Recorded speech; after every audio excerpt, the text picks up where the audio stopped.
This is a poster that provides information from not really a study in 2020, but really observations that we saw relative to pod maturity and temperatures in the fall.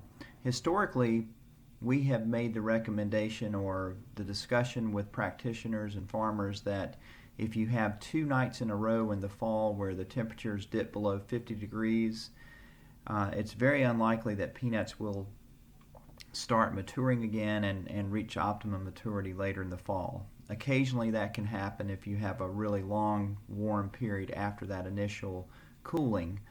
But we were able to look at that in a little more detail this past year, and we had a couple of other years to make that comparison too. So there's a fair amount of information in the poster, but I'm going to just jump right in and point out the key things that I think are important to take away from this information. If you look at figure 3.3 or 3-3, and this, we have this figure in our peanut production guide, so I removed those from the guide and put them in here. That's the designation.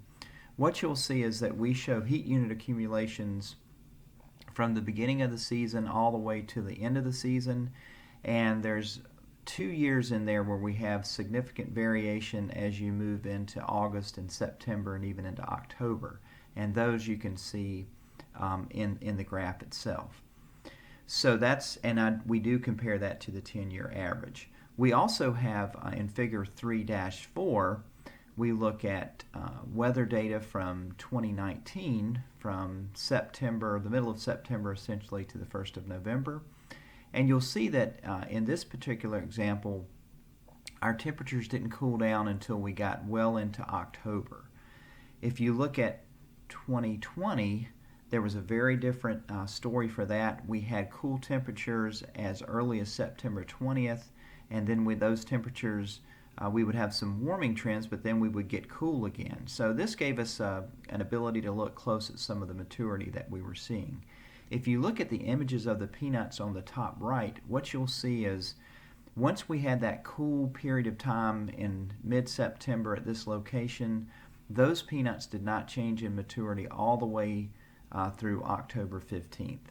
And that wasn't surprising, but it was important for us to document that. If you have that cool period of time, that's going to have a major impact on the maturity and the ability of those peanuts to improve.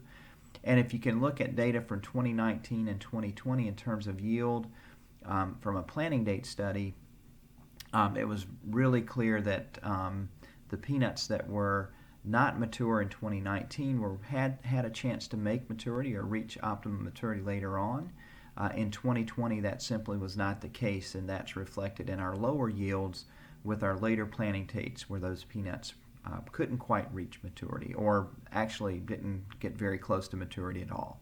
So hopefully that helps some folks as you have questions about maturity. It seems like that recommendation of having 2 days in a row of cool temperatures below 50 degrees is very good information, and we saw that in 2020.